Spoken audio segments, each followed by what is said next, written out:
Hello दोस्तों, कैसे हैं आप सब लोग। क्या आप भी सीएस प्रोफेशनल एग्जाम में रैंक लाना चाहते हैं? अगर यस तो ये वीडियो है सिर्फ आपके लिए। और ध्यान से सुनिएगा, क्या पता अगले 10 मिनट आपकी ज़िंदगी बदल दे। हर एग्ज़ाम में, हर अटेम्प्ट में हमारे हमारे यहाँ से बड़े सारे रैंक होल्डर्स आते हैं। और क्या स्ट्रेटजी हम अपनी क्लासेस में बच्चों को फॉलो कराते हैं, और जिन स्ट्रेटजी को फॉलो करके बड़े सारे बच्चे पास होते हैं और रैंक भी स्कोर करते हैं, वही आज मैं आप लोगों के लिए यहाँ पे लेकर आया हूँ। तो अगर आप जानना चाहते हैं कि सीएस प्रोफेशनल एग्जाम में रैंक लाने का क्या सीक्रेट है, क्या स्ट्रेटजी है और क्या पैटर्न है, तो देखते रहिए इस वीडियो को। और अगर आप इसको अच्छे से फॉलो करेंगे तो अगला रैंक आपका हो सकता है फॉर श्योर। कुछ बातों का आपको सीएस प्रोफेशनल के अंदर खास तौर से ध्यान रखना है। वो क्या क्या बातें हैं, आप सब ध्यान से सुनिएगा बच्चों। सबसे पहली चीज जो मैं आप लोगों को बोलूंगा, जैसे ही आप एग्जीक्यूटिव क्लियर, अब ये सारी बातें लिख लीजिएगा।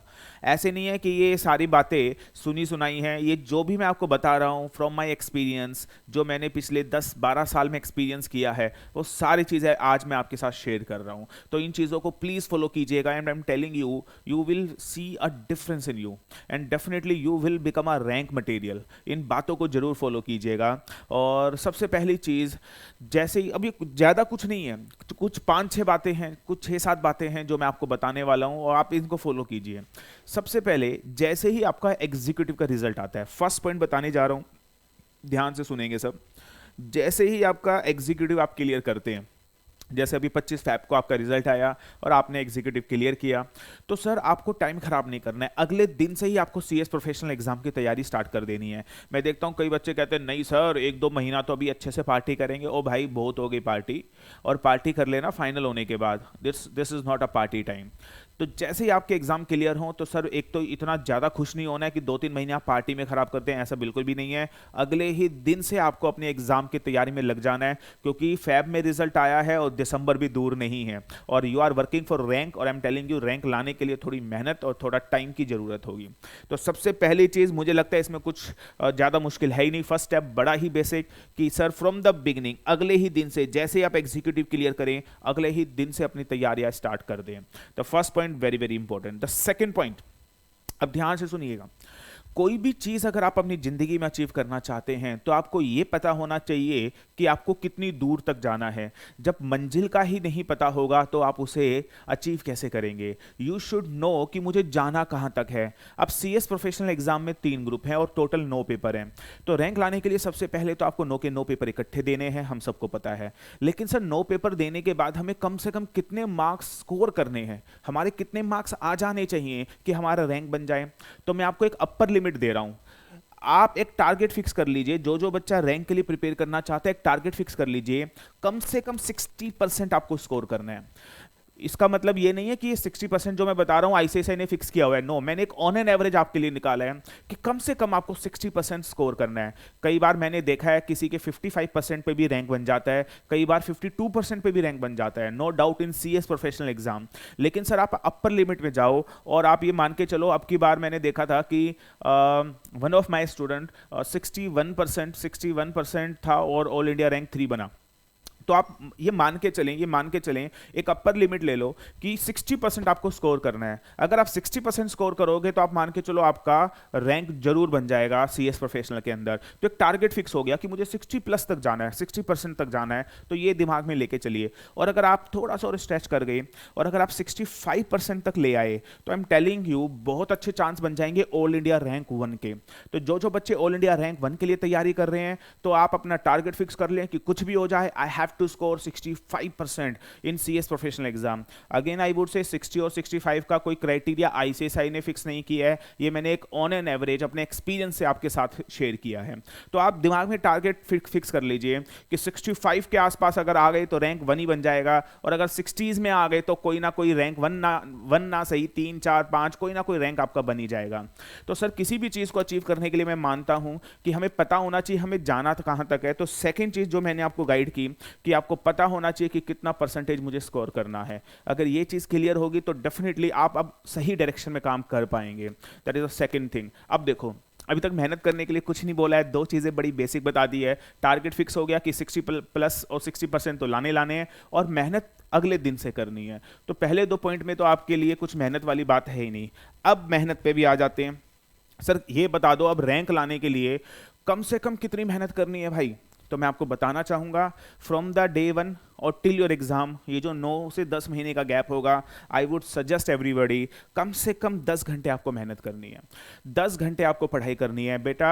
ये 10 घंटे मिनिमम है, अगर आप में कैपेबिलिटी है तो ज़्यादा भी कर सकते हैं। और ये 10 घंटे इनिशियली है, जैसे पहले महीने आपने 10 घंटे कर लिया, अगले महीने बढ़ा दो 2 घंटे 3 घंटे, इस तरह ग्रेजुअली इंक्रीज भी करते रहो। तो डेफिनेटली 10 घंटे मिनिमम है, और 10 घंटे के अंदर आपको 10 घंटे कम से कम डेली पढ़ाई करनी ही करनी है। मैंने खुद ने अपनी लाइफ में 12-12, 14-14, 15-15 घंटे मैंने पढ़ा है। तो डेफिनेटली कोई इतना मुश्किल काम नहीं है, और जब आपको हैबिट हो जाएगी कुछ दिनों में तो आपको मज़ा भी आने लगेगा यार, पढ़ाई पढ़ाई में मज़ा आने लगेगा, फॉर श्योर आने लगेगा। तो that is the third point, आपको कितनी मेहनत करनी है आपको पता होना चाहिए। इनिशियल मिनिमम रैंक लाना है तो कम से कम 10 घंटे की मेहनत, हार्डवर्क चाहिए, और ग्रेजुअली उसको हमें धीरे धीरे बढ़ाना भी है, 1 घंटा करके 2 घंटा करके, वी हैव टू इंक्रीज। तो थर्ड पॉइंट, तो होपफुली समझ में आ गया आपको कि कम से कम कितनी मेहनत चाहिए रैंक लाना है, तो कम से कम 10 आवर्स, मिनिमम 10 आवर्स, और ग्रेजुअली बढ़ाना भी है। नाउ द नेक्स्ट पॉइंट, अब एक सबसे जो गलत स्ट्रेटेजी बच्चा फॉलो करता है, जो सबसे गलत स्ट्रेटेजी फॉलो करता है, स्टेप नंबर 4 ध्यान से सुनिएगा, जो पॉइंट 4 है, बच्चा कोचिंग में इन्वॉल्व रहता है। दिसंबर में पेपर है, नवंबर तो कोचिंग ही चल रही है भाई साहब की, वाह sir, it is not making any sense, it is completely non sense. मैं एक एग्जाम्पल देता हूं, सपोज यू हैव 9 मंथ, आपके पास बच्चों मान लीजिए 9 मंथ है, तो आई वुड सजेस्ट एवरीबडी पहले 4.5 महीने में आपको अपनी कोचिंग खत्म कर लेनी है। समझ में आई बात, क्या करना है? ये नहीं है कि कोचिंग आपको 8वें महीने तक लेके जानी है, it is a wrong decision, it is a wrong strategy. अगर स्ट्रेटेजी पहले दिन से ही गलत फॉलो करोगे तो सर कभी भी रिजल्ट नहीं आएगा, इस बात को याद रखना। तो इसको हमेशा हैबिट बना लो। अगर 9 महीने का आपको पता है, मान लो अभी फेब में रिजल्ट आया और दिसंबर में मान लो दिसंबर में आपका एग्जाम है, या फिर अगले अटेम्प्ट में आपका एग्जाम है, वट एवर, मैं मान के चल रहा हूं आपके पास 9 महीने का टेन्योर है, तो अगर 9 महीने का टेन्योर है तो सर पहले और मैं थोड़ा सा अगर बिगर टाइम ले लूं, पहले 5 महीने में अपनी कोचिंग खत्म कर लीजिए।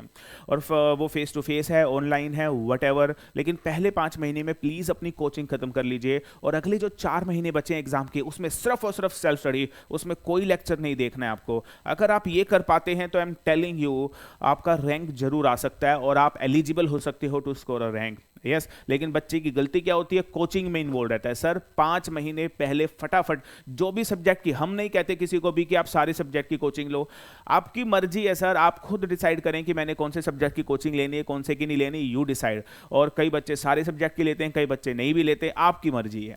तो डेफिनेटली अगर आप सारे सब्जेक्ट की भी कोचिंग ले रहे हैं तो भी आपको पहले 5 महीने में ही सारी कोचिंग खत्म करनी है एट एनी कॉस्ट, और 4 महीने कम से कम सेल्फ स्टडी के लिए आपको रखने ही पड़ेंगे। तो that is a point number 4। Sir यही स्ट्रेटेजी है जिसको फॉलो हम अपनी क्लासेस में करवाते हैं बच्चों को, और जिसकी वजह से students can score rank. Hope you understand everything now. Point 5, अब आपको सर फोकस क्या करना है। पढ़ाई मैंने बता दिया 10 घंटे देनी है, मैंने बता दिया कोचिंग आपको जल्दी खत्म करनी है। अब आपको पढ़ना कहाँ से है, कौन कौन सा मटेरियल है जो आपको रेफर करना है। सबसे पहले दैट इज रेफरेंस बुक। हमारी जो रेफरेंस बुक आती हैं, आप उसे उन रेफरेंस बुक को पढ़ सकते हैं फॉर श्योर। और बहुत सिंप्लीफाइड हमने अपनी रेफरेंस बुक में सारी चीज़ों को विद चार्ट एनालिसिस हमने दिया हुआ है। और सर रेफरेंस बुक के साथ साथ sir the most important I am telling you, पता नहीं क्यों बच्चा इसे रेफर क्यों नहीं करता, sir ICSE study material. Sir आप कोई भी स्टडी मटेरियल, कोई भी रेफरेंस बुक रेफर कर लीजिए इंक्लूडिंग माइन। मैं बता दूं आपको, स्टडी मटेरियल से ऊपर कुछ नहीं है सर। स्टडी मटेरियल, आईसीएसआई का study material is above all. हम अपनी क्लास में बोलते हैं स्टडी मटेरियल तो भगवान है, गीता है, कुरान है, इसके ऊपर कुछ नहीं है सर। आप स्टडी मटेरियल का वर्ड बाय वर्ड सर आपको पढ़ना है। Are you getting that? मतलब एक चीज मैं ये कहना चाह रहा हूं, जैसे मान लो मेरी, समझो इस बात को, जैसे मेरी रेफरेंस बुक है, हम अपनी रेफरेंस बुक में पूरा मटेरियल को, स्टडी मटेरियल का पूरा, आईसीएसआई का स्टडी मैट का पूरा कंटेंट हम लेके चलते हैं। लेकिन मेरी बुक पढ़ने के बाद भी आप खुद आईसीएसआई का स्टडी मैट उठाएं और देखें कहीं टॉपिक छूट तो नहीं गया। स्टडी मैट को रेफर करने के लिए हमारे कहने का मतलब ये होता है, जब हम बोलते हैं कि आईसीएसआई का स्टडी मटेरियल रेफर करो, इसका मतलब ये होता है स्टडी मटेरियल उठा के चेक कर लो कि कोई भी टॉपिक आईसीएसआई स्टडी मटेरियल का छूट तो नहीं गया है। अगर आपने सारे आईसीएसआई का स्टडी मटेरियल आपने देख लिया और आपने पढ़ लिया और आप ये कह रहे हो कि हाँ जी सर हमने सारा आईसीएसआई स्टडी मटेरियल अच्छे से रेफर कर लिया, कोई भी टॉपिक नहीं छूटा है, मैं बता दूं आपको कोई भी आपको रैंक लाने से रोक नहीं सकता है। तो sir ICSI study material best sir, क्योंकि सारा पेपर उसी में से आने वाला है। आप मेरी भी अगर रेफरेंस बुक रेफर करोगे, स्टिल हम बोलते हैं सर हमारी बुक रेफर करने के बाद भी आईसीएसआई इसका स्टडी मटेरियल चेक कर लो और देख लो कि आपने स्टडी मैट अच्छे से किया है या नहीं किया है। टीचर्स की क्लासेस लेने के बाद भी स्टडी मटेरियल रेफर करो सर, और देखो कि आपके टीचर ने आईसीएसआई स्टडी मटेरियल के सारे पॉइंट कवर कराए ही नहीं कराए हैं। सिर्फ और सिर्फ लेक्चर लेने से कुछ नहीं होगा, आपको आईसीएसआई स्टडी, और अगर आपके टीचर ने आईसीएसआई का स्टडी मैट कवर नहीं कराया है तो आप अपने टीचर को बोलो सर पूरा आईसीएसआई का स्टडी मैट कवर करना पड़ेगा, नहीं तो हम पास नहीं होंगे। तो that is the most important thing sir, जो मुझे लगता है always always refer ICSI study material sir, इससे बेटर चीज कोई भी नहीं है। प्लस जो सर प्रीवियस ईयर क्वेश्चन आते हैं कम से कम लास्ट के 10 ईयर के, लास्ट के 10 सालों के, या फिर कम से कम 10 अटेम्प्ट के, तो आपको अपने प्रीवियस ईयर क्वेश्चन सोल्व करने, इससे ना एक प्रैक्टिस हो जाती है, ये समझ में आ जाता है कि आईसीएसआई किस पैटर्न में क्वेश्चन पूछ रहा है, तो डेफिनेटली आप यूज्ड टू हो जाते हैं क्वेश्चंस के और आप अच्छे से फिर अटेम्प्ट कर पाएंगे अपने एग्जाम्स के अंदर क्वेश्चन को। तो 3 चीजें आई वुड से जो फोकस करना है, रेफरेंस बुक टीचर्स की, second ICSI study material the best one, and the third one previous year questions. तो सर इन चीजों पे फोकस, और सर आपको कोई चौथी चीज पढ़ने की जरूरत नहीं है, बिलीव मी।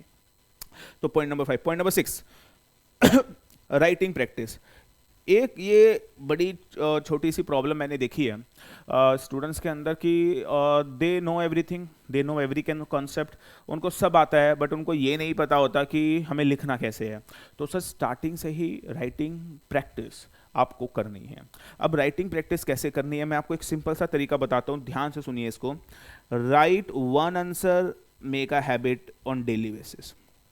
समझ आ रही है मैं क्या कह रहा हूँ ये बात?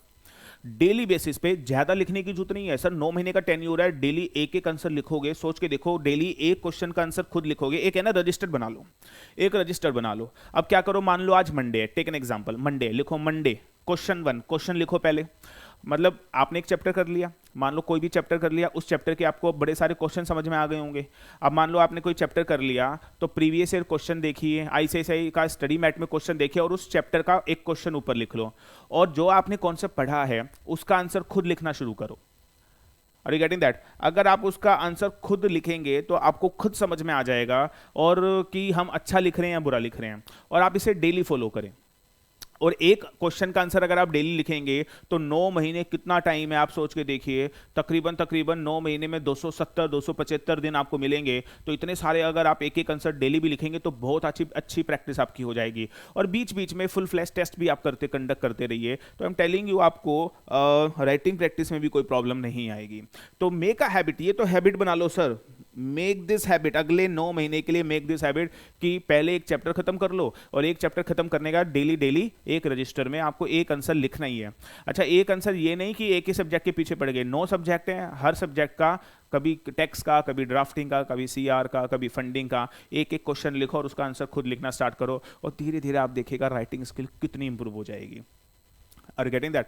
और एक चीज और मैं बता दूं, अब आप ये चेक कैसे करेंगे कि हमने जो आंसर लिखा है, सेल्फ इवैल्यूएशन, कि आप जो आंसर लिख रहे हो वो सही है या नहीं है। तो मैं आपको बता दूं, इस चीज के लिए आईसीएसआई की गाइडलाइन आंसर्स आते हैं। तो आप क्या करो, आईसीएसआई से वो गाइडलाइन आंसर ले लीजिए, और आजकल तो ऑनलाइन भी अवेलेबल है।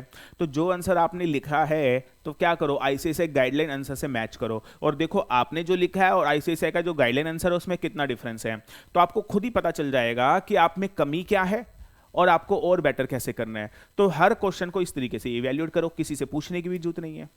दैट इज सॉर्टेड यार, दैट इज सो सिंपल। तो आपको ये चीजें फॉलो करनी है। Hope you understand point number 6। Point number 7, और मुझे लगता है ये बहुत इंपॉर्टेंट है sir, always remember that confidence और पैशन, चीज़ों को अचीव करने का कॉन्फिडेंस और पैशन हमेशा रखिए अपने साथ, हमेशा पॉजिटिव रहें, जो लोग नेगेटिव हैं उनसे दूर रहें, और हमेशा पॉजिटिव रहें और सोचते रहें यस अब की बार मैंने रैंक लेकर आना है, रैंक लेकर आना है और रैंक लेकर आना है। अगर आप 24 घंटे ये चीज़ें सोचते रहेंगे तो आई एम टेलिंग यू, ऊपर बैठा हुआ भगवान भी आपकी मदद करना स्टार्ट कर देगा। मुझे लगता है मेहनत से बड़ी कोई चीज़ नहीं है, मेहनत करते रहें, हार्डवर्क करते रहें, ऊपर वाला भी खुश होगा और आपको मनचाहा रिजल्ट मिलेगा। I believe this. तो दोस्तों मुझे लगता है ये कुछ छोटी छोटी बातें अगर आप फॉलो करेंगे तो for sure you can score rank, for sure. My all blessing with you for the December attempt. आप मेहनत कीजिए, बहुत टाइम है अभी, 9 महीने 10 महीने का भी टाइम है। आप मेहनत कीजिए एंड डेफिनेटली आप बहुत अच्छे मार्क्स स्कोर करेंगे एंड डेफिनेटली रैंक भी स्कोर करेंगे। All the best to all of you, God bless you all. और आज की वीडियो के लिए इतना ही and rest of the thing we discuss in the next video. Thank you very much.